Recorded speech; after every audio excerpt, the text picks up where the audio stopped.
guys, and welcome to Fireside Chat. I'm Danielle, and I am your host for today's podcast. So guys, I am broadcasting right here live in Warrensburg, Missouri, teeny tiny town of about 20,000 people. That is where my gym is located. My gym is Twister Sports. We have kind of all the things because of course we're in a teeny tiny town. So tumbling, cheerleading, dance gymnastics, Ninja Warrior batting cages, literally everything. The point is, together, we are unstoppable. So I am excited to talk to you guys today about your business. I'm also one of the owners of Next Generation Gym Owners, where we teach gym owners how to become profitable in their cheer gyms and earn some freedom so that they can not only love everything that they're doing in the gym, but be able to experience all parts of life in and out of the gym. So today, guys, we are going to talk about blind spots in your business. Something that I always think is so interesting is the fact that when you are in competition season, you are absolutely, positively getting routine reviews. You're sending in your stunts for legality review. Like you're doing all the things to make sure that your stunts are legal, that they're hitting a score sheet, and you're having somebody else check these things, right? Yes. I find it so interesting that we're willing to do that for a score to ensure that we have the best possible chance of winning, but we're not willing to do that in our business. So in cheerleading, we do these things. We get these legality reviews. We get these routine reviews because we want to win. At any cost. But it's crazy to me that the stakes in our business are so much higher, and often we're flying solo with no help from anybody except for maybe our staff or a very wise parent or like a wise friend that you met at a conference or something like that, but not necessarily people who always have your best interests in mind. The world is dark and selfish and cruel. I heard a quote not too long ago. Don't take advice from those closest to you. Take advice from those closest to where you want to be. If I'm going to get a routine review, am I going to get it from somebody who doesn't know a whole lot about cheerleading? Am I going to get a routine review from somebody who judges dance at a dance competition or from a wrestling coach? No, I'm going to get it from somebody in the cheerleading industry who is phenomenal at what they do. Either their teams are really good or they're a specialty judge in a certain area. Maybe they are a safety judge. And so I'm going to send them something, which I actually don't think you do very often these days because now there's so many opportunities for legality reviews. But I'm not going to go post on ASGA, is this legal at level 2? And then it's not legal at level 2. And I can't take that in to the judges and say, well, it says right here by this person in ASGA that it's legal at level 2. And so I'm going to need those points back. You're taking the extra mile for your teams. So we should be taking the extra mile for our business as well. And if you're sitting back thinking, I don't make that kind of mistakes in my business, those kind of mistakes, and so it's not really that big of a deal, maybe you don't. But let's talk about some really common mistakes that a lot of gym owners do make, and they often miss them.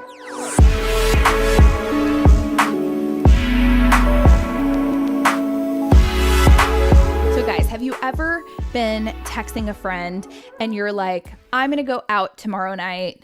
Do you want to go? Right? Or we're headed out to the movie right now. And you read it right. And you can read that thing 2 or 3 times and you're like, yeah, I'm headed out to the movie. Your friend gets it and they're like, we're headed the movie. We're leaving to go right now, right? Because you swapped a T for an R. So hopefully verbally, that makes sense to you, right? You swap one letter, it changes the meaning of the word, and now somebody else is trying to understand what you meant. What do you mean? What do you mean? Well, why can we as people read that and never see our own mistake, but somebody else who's reading it sees it pretty quickly? I've even had moments, actually, I'll give you this example. Dan posted in a group, and I think he was probably using voice text, and he said the word rec gym, like they are a rec program, right? So recreational. Well, when Dan posted this, it redid the word for him as rec, WRECK. So of course I snapshot and I send him a funny comment that I'm like, well, I could tell you a couple of wreck gyms. And I'm totally teasing at this point. And he's like, oh my gosh, I didn't even see that. Because when we're doing it, our brain is sometimes on something else, or it's moving so fast that you're not always catching your own mistakes. But as the person who's receiving or interpreting the information, you're going to see the mistakes so much easier. So I have a journalism degree and I worked in journalism for a little bit before the entire career field died. And I was a copy editor. Why do you have a copy editor? Because all of the mistakes that are made in journalism are usually not caught by the journalists themselves. They're caught by the copy editor who is going to give it a second read through and shift things around. That's why people who write books have a book editor. It's really common to have somebody else go back and check your work in every other industry. And honestly, it's common in Cheer 2, which is why we have routine reviews and legality reviews, and why we ask if something is legal at level 2, and why we ask about different grips and stuff like that. And so to not have that in business is really actually crazy. So let's talk about a couple of times that you might need that in business. You wrote systems. So of course they're clear, right? Your staff should be following them because they're written and they're written correctly. And when you read them, they're clear. However, have you ever been frustrated that your staff is not clearly following the system? You've hired 40, 50 people over the last 10 years. So of course you're good at hiring. Those people stayed. Maybe you had to rehire. Maybe your hiring practices weren't as efficient as they could have been. Maybe that person actually would have stayed longer or been trained faster or been a better employee if you had done it a little bit differently. But you don't know what you don't know. In business, let's say you are hosting events at your gym, some tumbling clinics, or you've got a big, like daddy-daughter event or something like that. You've got a large event and you filled it. So you're good. You know how to fill these. Other events in the future, they don't fill. Well, must have just been a bad weekend. Maybe a dance recital was going on or the weather was too nice or whatever it was. So we tend to think it must be some exterior reason that these things aren't working. There's something wrong with the staff member, and that's why they didn't follow the system. Something wrong with the weekend I picked or the weather outside or something, and that's why my event didn't fill up. Something wrong with the staff member, that they didn't stay at the job. We tend to not look at what could we have done better in that. And maybe you're somebody that actually takes it the whole other direction and you're like, it was my fault. Whatever it was my fault. But here's the thing. It's hard to figure those things out when you have some success.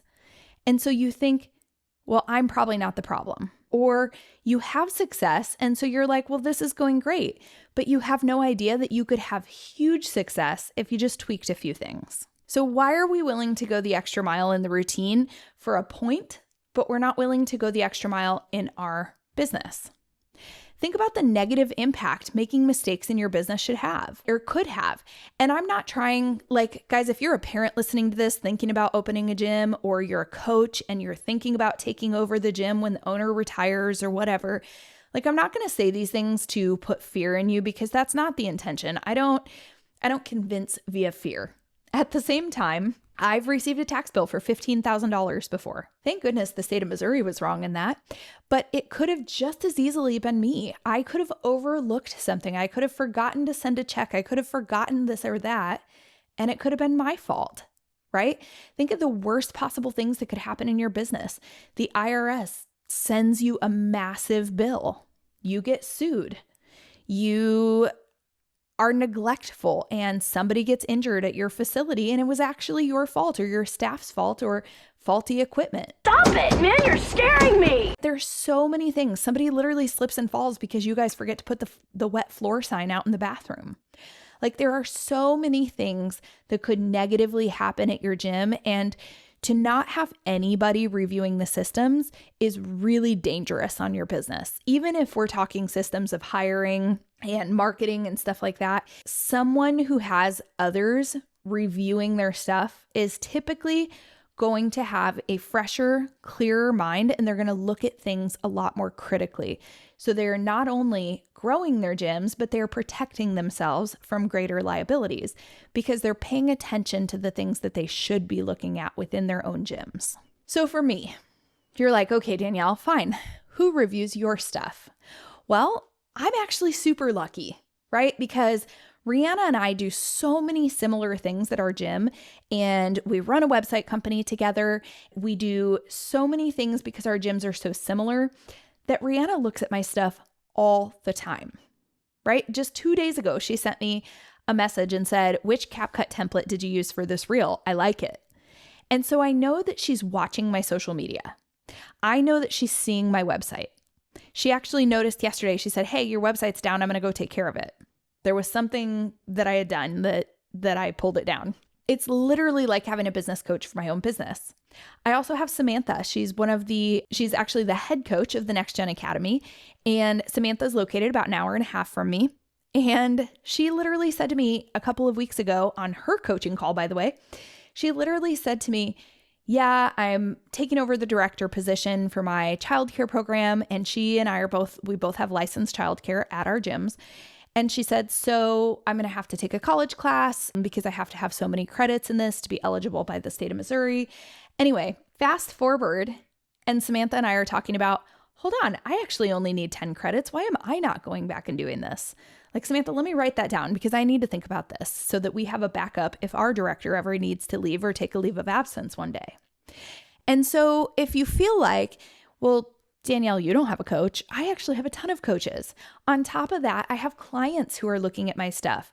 I have some fantastic clients. Hannah, Gretchen, if you guys are out there, Shauna, I know you look at things, you're like, hey, do you have a system for this? And I'm really honest with clients if I don't, if I'm like, no, but I absolutely should. Let me work on that, right? And so having a coach and somebody who is, to be honest, up in your business all the time is really, really good for you because it keeps you on your game and it makes sure that when you are overlooking your own mistakes, they're not going to get completely missed.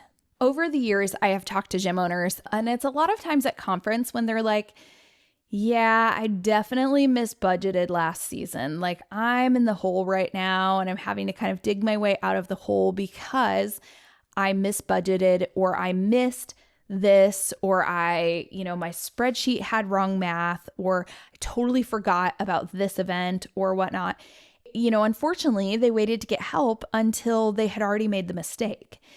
But here's the thing, in cheer, and I know I'm relating these two, and not everybody is going to follow me on this, but go with me here.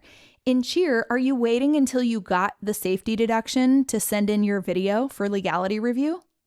No, you're sending it in before you had the mistake. And so by sending it in before you made the mistake, you're able to prevent the mistake at a competition. But by not having a coach and not having anybody who is reviewing your stuff within your business, a lot of times you're making the mistake and then it's like, well, now I don't need a coach. I already made the mistake and now I just have to fix it. And a lot of times, guys, if you do something like misbudgeting, good luck getting a coach or a mentor after that, because a lot of times you are so far in the negative that now you don't have the budget to do so. When if you just had one in the first place, you could have caught that error early on, right? This is the best time of the year to get coaching. Why? Because it's so early in the season that if you go back and have a coach right now, review the budget that you did for this next season, even though you released prices already, even though you've put it out to parents, you've probably started accepting payments, you are early enough in the season that if they find a mistake that you made within your budget, we have 1,000,001 ways that we can help you recover from it at this point in the season. But if you find that mistake in April, when you only have 2 or 3 weeks to recover from it, it can be nearly impossible. And it puts gyms out of business every single season. So I think there's a little bit of obscurity about what does the Next Gen Academy offer? I think it's pretty clear at Next Gen that we have conferences, and these conferences are literally the best in the industry. You're going to learn not just the skill side from super amazing people who know their stuff when it comes to coaching, but you're going to learn the business side from the incredible owners. Literally, they own their own gyms at Next Gen. But I think there's a bit of obscurity in what we offer with the Next Gen Academy. And this is not a sales pitch. This is literally just, let me clarify it, because if it ever becomes an option for you, I want you to know that there is something out there that's offered like this. So in the Next Gen Academy, we work one-on-one with clients. I myself am a coach to a variety of clients who own gyms all around the US and Canada. We meet on a monthly basis a couple times a month, and we sit down and we talk about their business. And yes, I do have a curriculum that we follow because there is a proven path to getting to $1 million in revenue, getting to, 1.5, taking a paycheck, building those retirement benefits for yourself, which, by the way, I don't care what anybody in cheer says. Yes, all of those things are possible. There is a proven method to get there, but that method might look a little bit different for everybody's gym. You might be an owner that has a huge full-time staff, and so that's going to look a little different for you than it will for an owner that maybe is the only full-time person in their gym, or an owner that has a full-time manager, but the owner themselves still has a full-time job. It's going to look different for someone who rents versus someone who owns. It's going to look different for a gym who only does all-star cheer versus a gym who does recreational cheer or recreational tumbling only. If you're looking at this thinking, well, that wouldn't work for me because I've been in business for 25 years and this is how I run it and this is what they do. Well, actually, we have a variety of clients. We have clients who have come to us who have run their gym the same way for 26 years, and then they join the Next Gen Academy and they're like, I've grown more in the last year than I did in 26 years. We also have people who come to us and they're like, listen, I'm opening my gym next month and I want to make sure that I get coaching right from the beginning so that I don't make mistakes. Those people save a lot of money. If you think it's crazy that they're spending a lot of money at the beginning, imagine how much they're saving. I once almost bought that Sam spotter. What is it? Where like it spots tucks for you. I don't know. I think maybe other twisting skills. Guys, that would have maybe been the worst purchase I ever made because spotting a tuck is really easy. But also because it would be so incredibly unnecessary. What an unnecessary, and I don't actually know who makes it, so I'm probably offending people, but like, what an unnecessary piece of equipment. And it was going to be like thousands of dollars. So imagine if nobody had told me, hey, you don't need that. I could have been spending and making really bad decisions on that stuff. To tie this in, not only does the Next Gen Academy offer you one-on-one business coaching, but we also provide you with all of the resources. We literally have done for you packets of not only how to run different events in your gym, but I just put out a packet about 2 weeks ago about tryout troubleshooting. These are a list of common problems that you see at tryouts, and here's how to solve them. Right? We've got one for prepping for choreography. Here are worksheets that you can use where you have your team and you're like, this is how many athletes you have. This is how many tumblers you need. Boom, boom, boom, boom. These are my top 6 tumblers, right? So you're ready. You have it for choreography. And when that choreographer says, who are your tumblers? You don't have to look around the room and think, it's you and you. Like we already have it. And you just open your page of the binder and you're like, these are the 6 tumblers. We've done this for a really long time. We've got curriculum for preschool tumbling. We've got rec tumbling, how to run your classes and packets for all of that. We've got a ton of things. And it's not about the packets, right? Because packets, you can buy those from places. You can learn those things. You can create those things. It's having coaching that is paired with the packets and a coach that can say, okay, right now, if you want to grow your tiny novice team, hold on. I've got a packet for that. Let me give you my unicorns and mermaids camp because you're going to pull in a whole bunch of young little kids and they're going to be the perfect leads to grow your tiny novice team. You can go anywhere and get packets for events, but what you need is the strategy with it. So the information without the coaching, truly, in my opinion, the information itself, like the packets are like 20% of what the average gym owner needs. Most gym owners need the strategy built into it. So when I get on a call and I'm talking to Gretchen up in Alaska, and I'm like, Gretchen, I think you've got a lot of potential right now to grow this particular program. What do you think? She's like, yeah, I actually have people who call and ask about it, but I don't market it a ton. So I'm like, awesome. Let's run this particular camp because it's going to bring in the exact age group for you. Now, let's look at your area. What if you run an ad and you run it to this area and we target these age groups of moms? Well, guess what? Gretchen's program grew. Why? Because we took the formula we already know, we tailored it to her area, and I provided her with the resources for her to run the program. And then when she reaches out to me, a week later and she's like, wow, I have all these people. What do you do with these leads? Like, do you have any email marketing? I can say, absolutely. Here's what I think would be best for you, right? So you're not just going to this like vault or this like, login with like a whole bunch of things for you to choose from. You're getting guided into what you actually need. It's sort of like, your choreographer, like a good choreographer is going to say, I see that you guys are pretty good at twisting. What if we did this skill, right? They're guiding you to the right elements in the routine versus another choreographer that's going to say, well, what skills do you want to do? I want a choreographer who is going to tell me, I see that you guys are good at this. So here's what I think we should do to make you successful. Or I see that you have some really good handspring passes. Let's feature those from the front going this direction. The best choreographers are learning about your team and they're building the choreography for your team. They're not just saying, here are all the skills, go ahead and choose which one you're going to do. Don't you want the best, hypothetical choreographers for your business also? I would. So guys, all of that to say, we have got to treat, and I cannot believe I'm even saying this, we have got to treat our businesses more like cheerleading. We have got to take them as seriously. We've got to remember that the stakes are equally as high. In fact, guys, they are way higher. The IRS cannot steal your cheer routine, but they can take your house if you mess up. It is so important to have not only that second set of eyes, but somebody who is invested into your growth as a gym owner and invested into you being successful in your business. So if any of that is something that you're like, yeah, I think I'm ready for something like that also, head over to nextgenowners.com, click the book a call button. I know that Justin would love to talk to you guys, or Dan or Wes or anybody else on our team, and learn a little bit more about your gym and see if that might be a good fit for you. The last thing you want to do is wait until you've already received the deduction to go back and find out if it was legal. And if you just listened to this podcast the whole time and you didn't skip ahead, you know what I mean. All right, guys. Well, thanks for joining me on this episode of Fireside Chat.